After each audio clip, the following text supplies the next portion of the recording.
미국채 투자하겠다라는 타이밍을 좀 봐야 되나요? 소비가 지금까지는 견조했는데 네. 내년 상반기에 조금 이제 슬로프가 떨어질 것이다라고 했고 완만한 침체라고 말씀드렸으면 사실 지금의 현재 상황에서의 이제 그 시장 금리, 특히 장기 금리, 10년물 금리가 이제 약간 떨어진 거는 네. 기조화되기는 좀 힘들 것이다. 살짝 그러는 것뿐이다. 약간 그러는 것이고 다시 올라갈 것이다. 그러니까 그 근거 한 가지만 말씀드리면 상품 쪽 수요가 둔화가 되면 상품 쪽 물가도 좀 떨어졌지만 상품 이번에 쪽이라고 하면 원자재, 그 상품이 아니라 우리가 아까 제조업 상품들, 제품이라고 표현하겠습니다. 제품에 대한 수요가 좀 떨어지긴 했는데 또 특징적이었던 게 10월 달에 가스 유틸리티 가격이 전월비 마이너스 4% 떨어졌어요. 네네. 그러니까 그게 이제 천연가스가 급격하게 올렸다가 급격하게 떨어지면서 레깅 효과가 있긴 하지만 이제 10월에 반영되는 유틸리티 서비스 제공하는 그런 가격이 이제 떨어지면서 같이 이제 예상치보다는 떨어진 7.7을 기록을 한 거거든요. 네. 근데 이제 가스 가격은 겨울은 지나봐야 된다 최소한. 그렇죠. 헬리오브 가스가 지금 현재 가격으로만 해도 다시 7불대로 또 올라가고 있어요. 이거는 알 수 없어요, 진짜로. 이거 우크라이나 그 러시아 전쟁이 어떻게 되느냐에 따라서 가스 가격은 변수가 늘 살아 있기 때문에 그리고 추위가 얼마나 강하게 오느냐도 또 중요한 변수라고 그러더라고요. 시장 금리 방향성이 무조건 밑으로 간다라고 보기는 좀 힘들 것 같고 내년 초반에 이제 미국도 소비가 좀 침체가 되는 것들을 좀 확인을 하게 되면 장기 금리는 원래 당연히 이제 기준금리의 방향성과 인플레이션 그리고 경기의 방향성을 다 함축하기 때문에 내년 초반을 기점으로 해서 침체가 보이고 완만하더라도 침체가 계속 이제 미국에서도 구조적으로 일어난다는 걸 확인했을 때 장기 금리가 기조적 하락 물론 완만할 겁니다. 서서히 이제 떨어질 텐데 채권은 이제 금리가 많이 떨어지면은 이제 돈을 많이 버는 그런 구조인데 대박은 어렵다. 그렇죠. 그러니까 당장의 대박은 좀 어려울 것 같고. 그렇지만 워낙 금리가 높기 때문에 그냥 가지고 있으면 또박또박 들어오는 맞습니다. 이자는 그렇죠. 왜냐하면은 이게 이제 내년도 23년도 초를 생각해 보시면 그때 이제 금리가 조금 서서히 안정이 될 텐데. 앞에서 이제 모든 화두가 블록화로 연결이 됩니다. 이제 예전에 미중 무역 분쟁을 할 때도 2015, 16, 17년도에 트럼프가 굉장히 경제 드라이브를 걸었는데 그때 성장률이 2% 내외를 계속 반복했어요. 그게 미중 무역 분쟁 때문에 미국의 제조업도 힘들었고 사실 테크 기업을 빼고선 성장하는 기업들이 별로 없었거든요. 근데 이게 이제 블록화되면서 계속적인 서로 간의 공격이 일어나고 교역이 감소를 하게 되면 사실 미국도 계속적으로 슬로프가 계속 낮아진 상태를 유지할 것이기 때문에 물론 하면 안 되는 거지만 내년 후반기가 되면은 또 부채를 또 늘려서 아마 예산을 통해서 재정적으로 지출을 더 할 겁니다.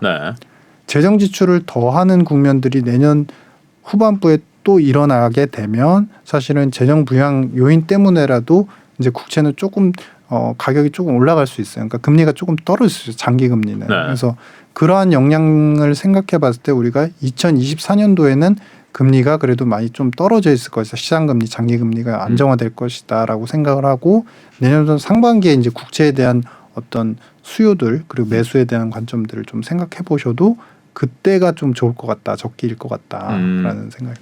미국 국채를 샀다. 근데 환율이 높은 상태에서 이걸 샀다가 환율이 떨어지면은 아무리 거기서 뭐 많이 벌어봐야 이게 손해잖아요. 그렇죠. 그렇게 생각하시는 분들도 있을 것 같은데요. 그건 당연히 해지를 하셔야 됩니다. 그러니까 해지 상품을 하셔야 됩니다. 해지된 상품을 해야 되는 거죠. 과거 대비해서 이런 블록화의 양상들이 있고 계속적인 원자재에 대한 이제 공급 불안 이슈가 있게 되면은 사실은 내년도 지난다고 해서 물가가 좀 약간 완만하게 잡힌다고 해도 그 비달러 통화들이 커런시들이 급격하게 강세를 보이면서 안정화되기는 힘들어요. 그래요? 왜냐하면 고환율이 어느 정도 지속될 것이다. 그게 서서히 떨어지는 흐름은 당연히 가능해도 이게 갑자기 이제 환율이 지금 1,400원대에서 1,400원 찍고 1,300원대를 계속 왔다 갔다 하는데 이게 갑자기 뭐 1년 안에 1,200원대로 확 들어가긴 또 힘들다.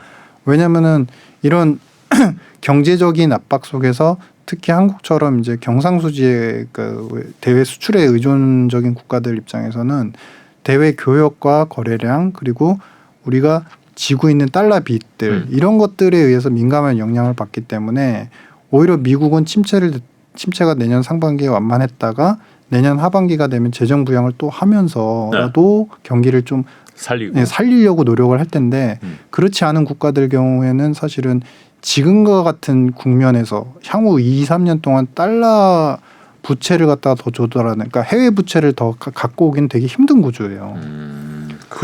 그렇게 되면 이제 각국의 통화들은 계속적으로 좀 압박을 받는 상태에서 이제 글로벌 달러가 좀 낮아지는 만큼만 조금씩 이제 안정화되는 수준, 이렇게 이제 판단이. 이 흐름이 한 번에 뒤집히기는 어려울 것 같다. 네, 유럽 채권, 우리나라 채권은요? 한국과 유럽은 크레딧 리스크는 아직 남아 있다고 보고 네. 이게 내년 상반기까지 완벽하게 해소되긴 좀 힘들 것 같습니다. 미국은 크레딧 리스크가 국가 크레딧 말씀하시는 건가요? 그러니까 결국에 그게 이제 세부적으로 보면은 기업들의 크레딧 리스크가 있고 그 크레딧 리스크가 결국엔 국제 시장으로까지 연결이 되기 때문에 네. 이제 약간 컨테이전, 그러니까 전염 효과가 상당히 크기 때문에 기업의 크레딧 리스크가 있을 때는 그 아무리 이제 싸다라고 생각을 해도 그 나라에 국채 투자를 하는 건 조금 불안정하죠. 국채보다는 미국채가 낫다. 네.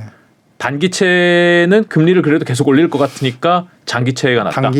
단기는 조금 변동성이 너무 클 것 같습니다. 너무 클 것 같다. 네. 아, 그래요. 최근에 중국도 경기가 안 좋았었죠. 그래서 우리가 대중 수출이 감소를 했는데 네. 미국도 사실은 올해 그렇게 썩 좋았던 건 아니에요. 그러니까 특히 기업 쪽이 많이 안 좋았습니다. 네. 투자 쪽이 GDP 계정에서 투자 쪽이 감소율이 되게 셌거든요. 근데 중요한 거는 이쪽도 안 좋고 이쪽도 안 좋다 치면 네. 근데 문제는 대미 수출 같은 경우는 대미 수출 증가율이 작년도에 우리가 22% 정도를 기록했는데 네. 그게 30% 정도입니다. 네. 30% 정도인데 그게 이제 한 16% 정도 나왔습니다. 뭐가요? 올해 누적적으로. 아, 작년에는 대미 수출이 30% 늘었는데 네. 올해는 16% 늘었다. 예. 근데 지금 대중 수출 같은 경우는 작년도에 22% 정도 수준이었는데 네. 올해 누적으로 보면 0%대입니다. 안 늘었어요, 하나도. 예, 안 늘었습니다. 네. 그러니까 이게 우리가 경제가 안 좋아서 급감을 했다라고 생각하더라도 물론 이제 규모나 여러 가지 면에서 다를 수는 있겠지만 네. 그 절반 정도로 줄어든 거, 그러니까 20%에서 10% 줄어든 건 이해를 하겠는데 네. 20%가 0%로 늘었다는 것은 네. 일부 우리가 실질적으로 수출 수입을 금지하는 부분들이 이미 발생을 하고 있다는 것이고 이것이 블록화가 더 강건해지면 앞으로 구조적으로 겪을 수 있는 위험성들이다. 우리는 이제 우리 기업들 같은 경우는 약간 체질 개선이 안 된 상태에서는 좀 회사들이 좀 힘들어질 수 있는 리스크들을 채권 시장에서도 아마 반영할 가능성이 있다.